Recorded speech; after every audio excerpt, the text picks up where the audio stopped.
Hey guys, how many of you are familiar with like Project Stargate, remote viewing? Joe McGonigal, Pat Price, Ingo Swan. Well, I'm going to tell you, I found a story kind of hidden away that I like to pride myself on knowing a lot about the topics that I'm very interested in, and remote viewing is one of them. But to clarify, I'm just going to get the definition out of the way so that in case you don't know, then you'll know. And life's all about learning. So it's remote viewing is a reported psychic ability that is said to allow you to pick up impressions about a distant target, which is very useful in the spy game, and that is why the United States was very excited about it. They were until they weren't. It was an active, they operated this, it was called Project Stargate.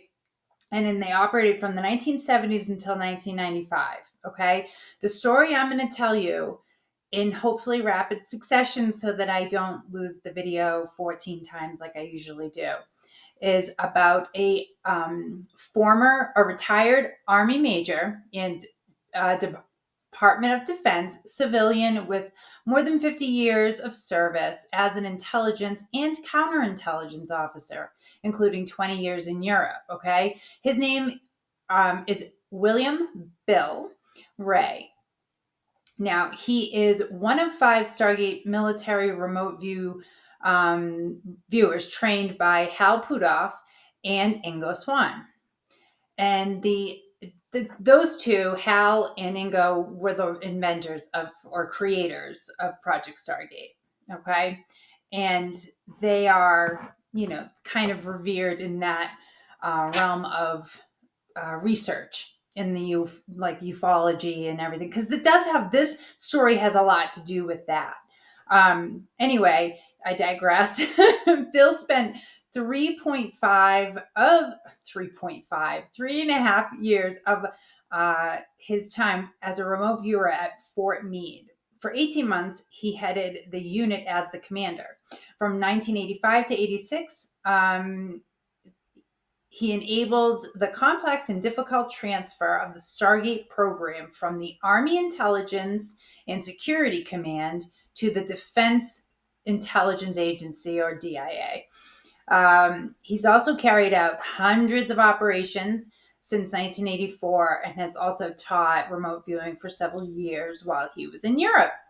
All right, so that's done. That's the introduction. I didn't want to kind of mess it up. I have some sources that I used on this. There is a video to actually it's a two-part video by an individual named Jimmy Aiken, I believe. I don't want to screw that up. I will put it in the link I'll put a link at the bottom, like in the description, so you can see for yourself, because there's more details around this, but I thought it was very important to get some background first. So this particular incident, okay, took place on April 7th of 1985. Now, the encounter, however, took place in 1981 in the Pacific Ocean near the Gulf of St. Matthias in Argentina. All right. The subject of the viewing was a foreign vessel encountering a large triangular metallic craft with unemotional interlinked occupants. Okay. Now, he said, Bill, that it was one of the most dramatic remote viewing experiences he's ever had. And the target was massive. It was massive. And it was an alien abduction. Okay. So I'm going to tell you from his report. So I'm going to be looking at my paper so I don't screw up. But this is exactly excerpts that he recorded as he was doing his remote view results, and this is what he found. Okay. First, he picks up the general location. Bill does, and he gets the feeling it's a military operation. He sees a ship smaller than a destroyer with only men on board wearing white, clean uniforms. So probably Navy or something, or Who knows, but probably something along those lines. Then Bill says there is a second group of people involved. They are in a large, shiny, metallic silver craft that looks like kind of a triangle shape. Sound familiar? Second group, meaning the other group of people, are described as unemotional, programmed, orderly, disciplined, interlinked, or interconnected to one another. They are cold and unpleasant. Okay. The little grays, right? They're always kind of described that way. But anyway, he goes on to say they are lean and sterile and white, and no impression of male or female sex. Is nothing there to determine which is, if they're different. A shadow falls across the boat at that time, on the water, and the water's like all of a sudden the water's tossing and rising around the boat, and he says it looks like the sea is boiling. There is mist vapor and steam around the boat. He continues that there is a panic and confusion. The men are screaming and running aimlessly. The ship, Bill says, smells of insanity and fear. My God, I don't have any idea what insanity and fear smells like, but I am like terrified for these people as I was listening to it. Then there's a feel of tremendous gravity, like skin pulled tight across cheekbones. And he, Bill, is having trouble moving his feet. He believes all this turmoil is being caused by the cold group whose ship is hovering above the boat. After a time, all is quiet. There are no living people on board. There is a feeling of entering the craft, which is forced and temporary. Bill uses terms here that describe his impressions, like sometimes remote viewers will use words to describe the situation, and they will be able to draw from inference what was seen or what was being seen.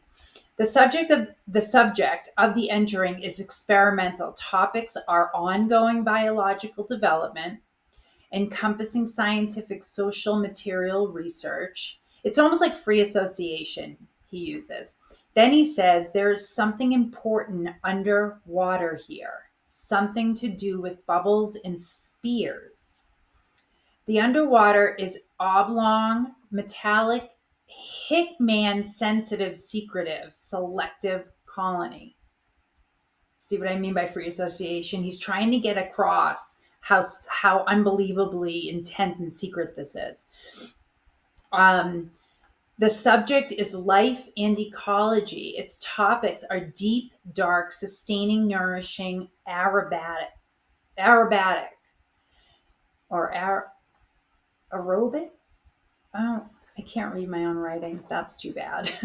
Bill then digresses and says he's been on he was on several deployments where he was terrified. Okay, he was in combat, and then once it was over, the fear passed, and he was able to like retell a story without that fear resonating inside him. But when he thinks back on this experience, the fear is still there. It's not a memory. He says, even today, yes, there was a different kind of fear. It was terror, panic, and insanity. Oh my God. Now, at this time, Jimmy Akins, I believe that is how you say his name, he is the interviewer and the owner of the YouTube channel that I will put the link to. At this time, the interviewer is told by Bill that the location of this remote viewing is reported to have an underwater UFO base. Yeah, I'm using UFO, kicking it old school. The vessel Bill saw, he also determined, was a mine sweeper. So out in the water for, checking for mines. And that's why he sensed it was a military operation. But can you imagine, to this day, and if you watch the video, you see the terror, you feel the terror that he was feeling. So I'm going to leave it there. I just wanted to share that experience. That's the kind of stuff that remote viewers can sense. Okay. There's also another experience I want to say about, tell you about one day with Joe McGonigal, who's like known as the number one remote viewer. He actually was asked to see the moon a million years.